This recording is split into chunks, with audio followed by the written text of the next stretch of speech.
rumores sobre sua vida pessoal. Entre as pessoas mais afetadas por sua morte estava sua irmã, Janet Jackson, com quem ele compartilhava um vínculo incrivelmente forte. Sua partida deixou uma cicatriz emocional profunda nela, alimentando ainda mais seu desejo de descobrir a verdade. Agora, após 15 anos, Janet decidiu compartilhar revelações surpreendentes sobre a vida de seu irmão. Vamos explorar as verdades que ela desvendou enquanto mergulhamos nos aspectos ocultos da história de Michael Jackson. Michael certa vez disse que a música estava no sangue de sua família. Gary, uma pequena cidade a apenas 40 quilômetros do centro de Chicago, foi onde Joseph Joe Jackson fez sua casa quando tinha 18 anos. Foi lá que ele conheceu e se apaixonou por Catherine Screws. Eles se casaram em 1949 e, ao longo dos 16 anos seguintes, criaram 10 filhos: Rebby, Jackie, Tito, Jermaine, Latoya, Marlon, Brandon, irmão gêmeo de Marlon, que infelizmente faleceu logo após o nascimento, Michael, Randy e Janet. Ao relembrar os primeiros dias, Catherine recordou com carinho seu primeiro encontro com Joe durante uma entrevista para a ABC News em 2009. Ela disse: "Eu simplesmente senti que ele seria meu marido. A primeira vez que o vi, me apaixonei por ele. Realmente ele era tão legal. Agora ele tenta ser durão." Após o casamento, Joe e Catherine se mudaram para uma modesta casa de 2 quartos na esquina da Jackson Street com a 23ª Avenida. Embora Joe tivesse sonhos de ser boxeador e seguir uma carreira musical, ele trabalhou incansavelmente para sustentar sua família, assumindo empregos como soldador e operador de guindaste na US Steel, muitas vezes trabalhando em vários empregos ao mesmo tempo. Catherine, uma dedicada testemunha de Jeová, focava nos afazeres domésticos e no incentivo aos talentos musicais dos filhos. Michael recordou a vida em Gary, dizendo: "Éramos uma família que cantava o tempo todo. Nós tirávamos os móveis da sala e dançávamos. Tínhamos competições de composição enquanto lavávamos a louça, enquanto limpávamos. A música era o nosso destino." Desde jovem, Michael percebeu que sua infância estava longe de ser típica. No livro de memórias de Jermaine, You Are Not Alone, Michael Through a Brother's Eyes, ele conta um momento quando tinha 8 anos e Michael apenas 4. Os dois observavam pela janela as casas do outro lado da rua que estavam decoradas para as festas de fim de ano. Observávamos tudo isso de dentro de uma casa sem árvores, sem luzes, sem nada. Nossa casa minúscula era a única sem decoração. Sentíamos que éramos os únicos em Gary, Indiana, mas nossa mãe nos tranquilizou, dizendo que outras casas e as testemunhas de Jeová também não celebravam o Natal. Mesmo assim, saber disso não aliviava nossa confusão. Podíamos ver algo que nos fazia felizes, mas nos disseram que não era para nós. A jornada musical da família Jackson começou quando Tito, desafiando os desejos do pai, tocou secretamente a guitarra de Joe. Na autobiografia de Michael de 1988, Moonwalk, ele conta que Joe sempre manteve a guitarra, que era sua desde os tempos de músico, trancada a 7 chaves, proibindo seus filhos de tocá-la. Mas um dia, Tito quebrou a regra e, no processo, quebrou uma corda da guitarra. Temendo a raiva do pai, Tito se escondeu, mas quando Joe pediu para ver o que ele poderia fazer com a guitarra, Tito se apresentou, impressionando o pai e dando início a uma jornada musical que envolveria todos os seus irmãos. Os Jackson Brothers. Em 1963, foi formada a banda The Jackson Brothers, com Jackie, Tito e Jermaine. Eles participaram de shows de talentos e competições locais e, em 1965, Joe adicionou os irmãos mais novos, Marlon e Michael, ao grupo, renomeando-os para The Jackson 5 em 1966. O papel de Joe rapidamente mudou de pai para gerente, supervisionando as carreiras musicais de seus filhos. Joe Jackson ficou famoso por seus métodos rigorosos, frequentemente exigindo longos e intensos ensaios para aperfeiçoar as músicas e as coreografias de seus filhos. No entanto, Michael mais tarde expressaria arrependimento por essa educação dura. Em uma entrevista de 2002 para a revista Gold, ele explicou: "Eu cresci no palco. Eu cresci em boates. Quando eu tinha 7, 8 anos, eu estava em boates. Eu vi garotas de striptease tirando toda a roupa. Eu vi brigas acontecerem. Eu vi pessoas se vomitando umas nas outras. Eu vi adultos agindo como porcos." As filhas de Jackson também enfrentaram os padrões exigentes e a frieza emocional do pai. Janet se lembrou de uma vez em que a chamou de pai, só para ser corrigida severamente por ele, dizendo: "Você me chama de Joseph. Eu sou Joseph para você." Joe era conhecido por disciplinar rapidamente qualquer filho que saísse do controle. Michael contou uma vez a Oprah Winfrey que o medo que tinha do pai era tão intenso que frequentemente o deixava fisicamente doente. O castigo físico era uma ocorrência regular, com Michael lembrando em uma entrevista de TV de 2003. "Eu só me lembro de ouvir minha mãe gritar: 'Joe, você vai matá-lo, você vai matá-lo, pare com isso.' Eu era tão rápido que ele não conseguia me pegar metade das vezes. Mas quando ele pegava, ai meu Deus, era ruim, era realmente ruim." Michael se lembrava de seu pai sentado em uma cadeira com um cinto na mão, assistindo aos ensaios e pronto para repreendê-los pelo menor erro. Ele também falou sobre o abuso verbal, especialmente quando seu pai o criticava repetidamente pelo seu nariz gordo. Em uma entrevista de 2009 para a ABC News, Joe defendeu seus métodos de educação dizendo: "Michael nunca foi espancado, como eles dizem. E todo mundo dava palmadas nos filhos quando faziam algo errado, mas não espancava. Catherine dava mais palmadas em Michael do que eu, porque eu trabalhava em 2 empregos, e ela estava em casa com ele a maior parte do tempo."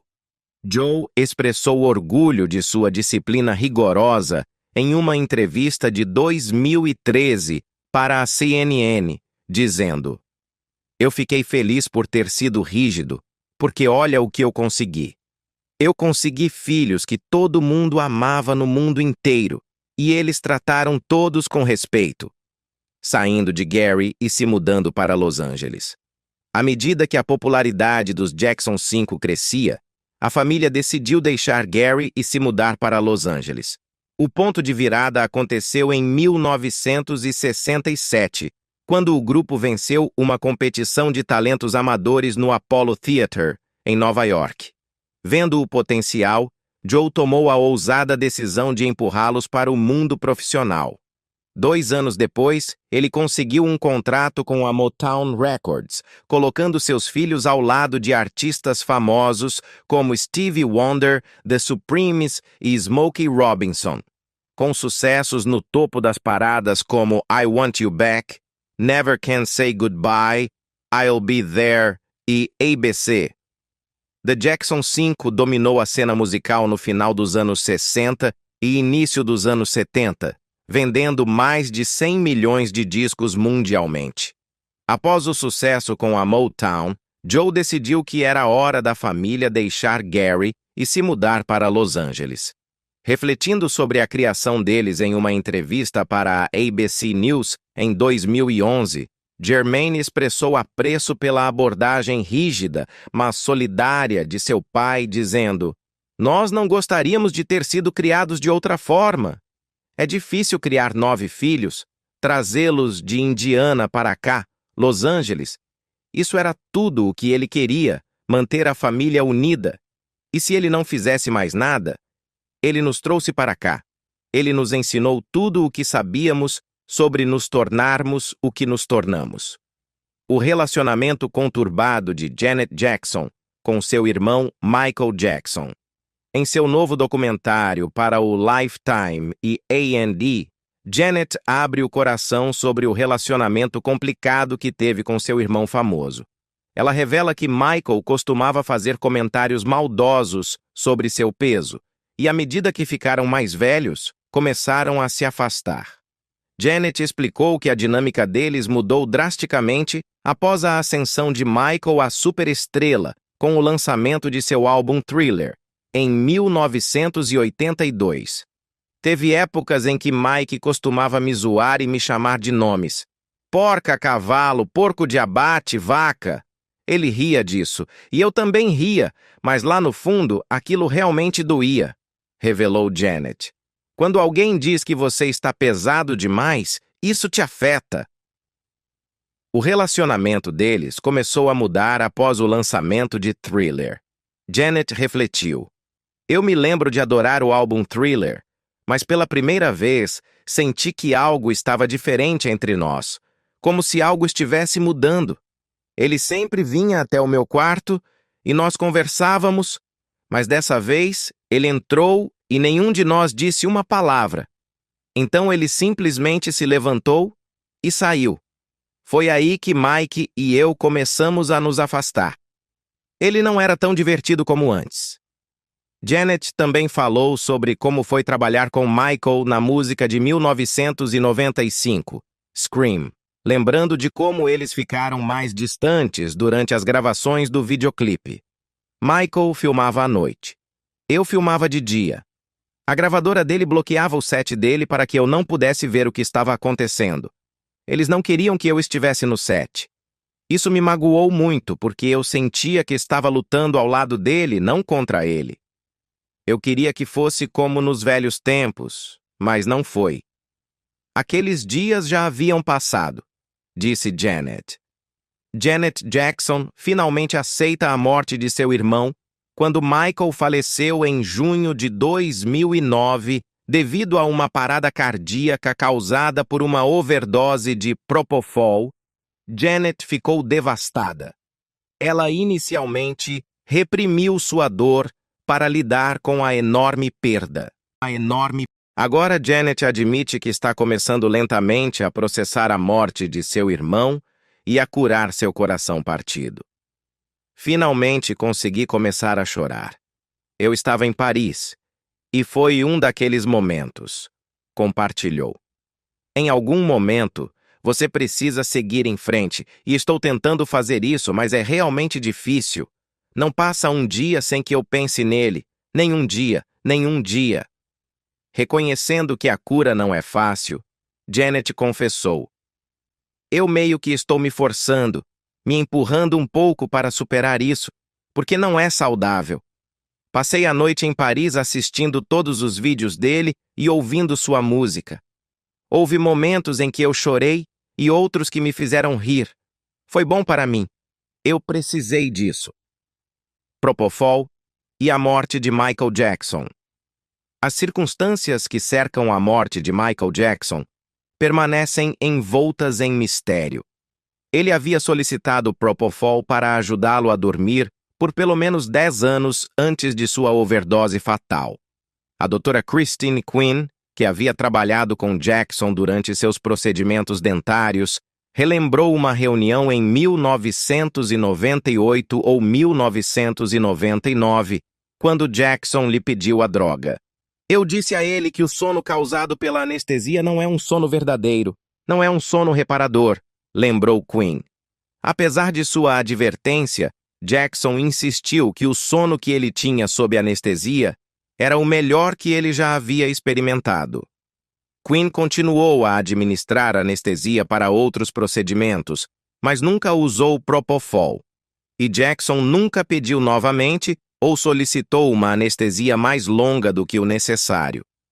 Outro depoimento veio de Sherilyn Lee, uma enfermeira praticante, que revelou que, em abril de 2009, pouco mais de 2 meses antes de sua morte, Jackson lhe disse que precisava de Propofol para dormir.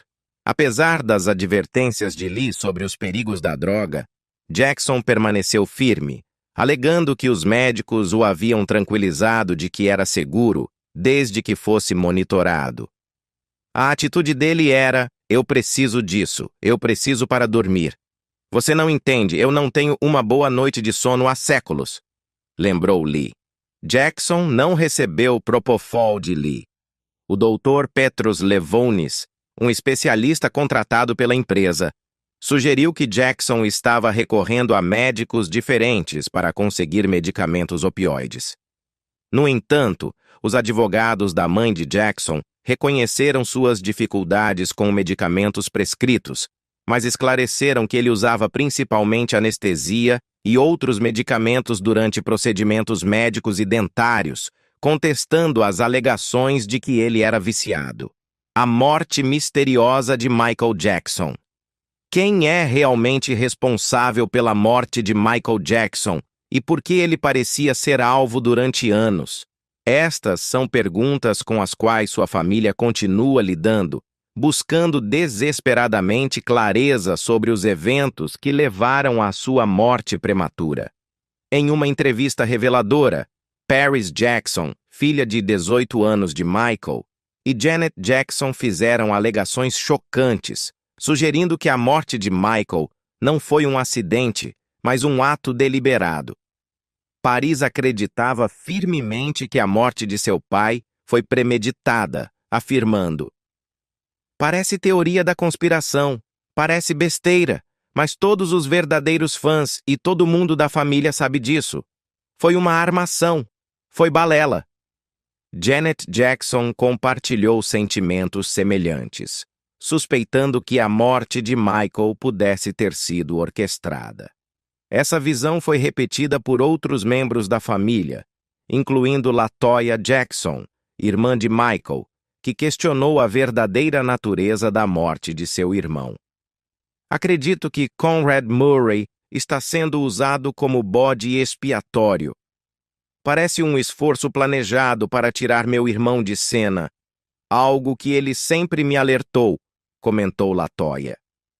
Ela também sugeriu que o extenso catálogo musical de Michael poderia ter sido um fator importante, dizendo: é por causa do meu catálogo, da minha publicação, eles estão atrás disso e querem tirar de mim.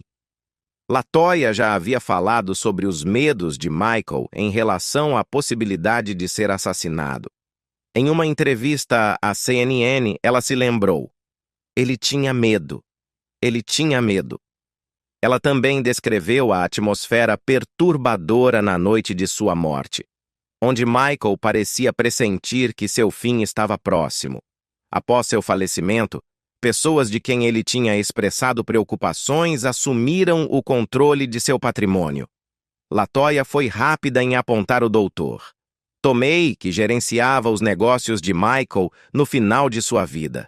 Com a influência de Tomei, indivíduos próximos a Michael foram afastados, permitindo que ele redirecionasse os empreendimentos de Michael para beneficiar a si mesmo e seus associados. Parece que alguém tinha uma agenda oculta, afirmou LaToya. A crença entre os membros da família de Michael de que sua morte foi orquestrada tem peso, e suas alegações também encontraram apoio no público. Kanye West, notório por suas declarações controversas, também sugeriu que houve algo errado, aludindo aos avisos de Michael sobre alguém chamado Tommy antes de sua morte, entre outras declarações enigmáticas no Twitter. A menção de Kanye West a Tommy provavelmente se refere ao relacionamento conturbado de Michael Jackson com o ex-CEO da Sony, Tommy Mottola, que durou desde o lançamento do álbum Dangerous em 1991 até Invincible, uma década depois. Jackson foi vocal em suas críticas a Mottola, acusando-o e a indústria fonográfica de conspirarem contra os artistas, especialmente os músicos negros.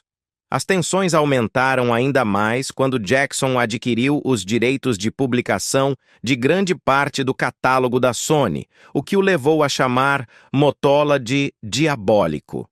Dado o histórico de animosidade entre Mottola e Jackson, aliado às alegações de comportamentos manipulativos, surgiram suspeitas sugerindo que Mottola poderia ter tido alguma participação na morte de Jackson. Além das vinganças pessoais, existem teorias que implicam os Illuminati, impulsionadas pela posse de Jackson de valiosos direitos autorais de publicação, o que alguns acreditam que o tenha tornado um alvo. Essas teorias revelam a complexa teia de motivos e possíveis figuras envolvidas no falecimento prematuro de Michael Jackson. A rixa entre Michael Jackson e Tommy Mottola. Em uma recente explosão no Twitter, Kanye West apontou o ex-CEO da Sony Music, Tommy Mottola, sugerindo que ele teve um papel na morte de Michael Jackson. Embora o tweet tenha sido posteriormente deletado, ele gerou grande repercussão entre os fãs, reacendendo questões sobre o relacionamento conturbado entre Jackson e Mottola. A rixa entre os dois homens começou em 2002, quando Jackson, durante uma coletiva de imprensa com o reverendo Al Sharpton, criticou publicamente a Sony e Mottola. Jackson acusou a indústria musical de discriminação racial e destacou Mottola como uma figura-chave no maus-trato aos artistas negros. A condenação de Jackson foi longe de ser sutil. Ele exibiu um cartaz de Mottola adornado com imagens demoníacas, enquanto segurava uma placa de protesto que dizia Sony Music Kills. Seus comentários ousados, juntamente com as imagens chamativas, sublinharam o profundo ressentimento que ele sentia em relação a Mottola e as injustiças que acreditava serem comuns no setor musical. A morte trágica de Jackson em 2009, atribuída a uma overdose de Propofol administrada por seu médico, Conrad Murray, marcou o fim de uma era para o ícone pop. Em um golpe de ironia, em 2018, a Sony adquiriu 60% da EMI Music Publishing, efetivamente ganhando controle sobre o patrimônio de Jackson. Após as alegações de Kanye West, implicando a Sony e Mottola na morte de Jackson, alguns usuários no Twitter ecoaram esse sentimento, especulando sobre o possível papel de Mottola na orquestração da morte do cantor. Essas teorias da conspiração sugeriram até que Mottola teria enviado médicos para o rancho Neverland de Jackson com intenções nefastas. No entanto, nenhuma evidência concreta surgiu para apoiar essas alegações. Embora a vida de Michael Jackson tenha sido marcada por escândalos e mistérios, é importante também reconhecer seu inegável gênio musical. Suas extraordinárias habilidades vocais, que abrangiam mais de 4 oitavas e apresentavam um dos falsetes mais icônicos da história, levaram alguns a especular sobre sua infância, com rumores sugerindo que ele teria passado por uma castração química para preservar sua voz. Mesmo sem treinamento formal de dança, as habilidades de Michael Jackson superaram até mesmo as figuras mais lendárias da área, como Fred Astaire e Bob Fosse. O próprio Astaire elogiou os movimentos extraordinários de Jackson, declarando-o o maior dançarino do século e destacando seu talento incomparável. Fosse também ficou impressionado, maravilhado com a velocidade e precisão de Jackson, e o considerou o melhor dançarino desde Astaire. Apesar de nunca ter frequentado uma escola de dança profissional, o talento natural de Jackson permitiu que ele realizasse movimentos com fluidez e velocidade, conquistando um reconhecimento generalizado como um gênio da dança. Esse reconhecimento atingiu novos patamares quando ele se tornou o primeiro artista de pop e rock a ser induzido ao Hall da Fama da Dança. Além de suas habilidades notáveis de dança, os talentos musicais de Jackson também foram impressionantes. Embora não soubesse ler ou escrever partituras, ele tinha um dom inato para compor músicas puramente por instinto. Ele também era proficiente com vários instrumentos, incluindo bateria, guitarra e piano. Em várias ocasiões, ele conseguia criar uma música inteira em menos de 5 minutos. A extensão vocal de Jackson foi outra área em que ele se destacou. Ele adaptava sua voz com facilidade para uma grande variedade de estilos musicais, abrangendo pop, rock, disco, soul, R&B, hip hop e funk. Sua versatilidade nesses gêneros destacou seu imenso talento como vocalista. O que diferenciava Jackson era sua habilidade de cantar e dançar simultaneamente com habilidade excepcional. Ele frequentemente criava movimentos de dança espontaneamente, e muitos desses gestos se tornaram icônicos, sendo eternamente associados às suas performances. Além de sua destreza como cantor e dançarino, Michael Jackson também era capaz de imitar instrumentos musicais com sua voz. Ele era conhecido por ser um beatboxer impressionante, demonstrando uma habilidade impressionante para replicar ritmos complexos. Desde cedo, o talento de Jackson era inconfundível. Com apenas 6 anos, ele já enfrentava músicas desafiadoras de soul, como Who's Loving You e Ain't No Sunshine, sem aulas formais de canto. Suas apresentações iniciais foram marcadas por uma presença de palco natural, tendo cantado Climb Every Mountain aos 5 anos. Quando tinha 9 anos, a Rolling Stone já havia reconhecido suas habilidades extraordinárias, consolidando seu status como um prodígio musical. Mesmo quando ainda era uma criança, a coordenação de Jackson era excepcional. Com apenas 2 anos, ele já conseguia dançar no ritmo da máquina de lavar de sua mãe, mostrando um senso natural de tempo que a maioria das crianças da sua idade ainda não havia desenvolvido. Michael Jackson não era apenas um artista. Ele foi um verdadeiro visionário que transformou o videoclipe em uma forma de arte. Ele elevou o gênero de uma simples ferramenta promocional a uma obra-prima visual, deixando um legado duradouro que mudou a forma como a música era apresentada ao mundo.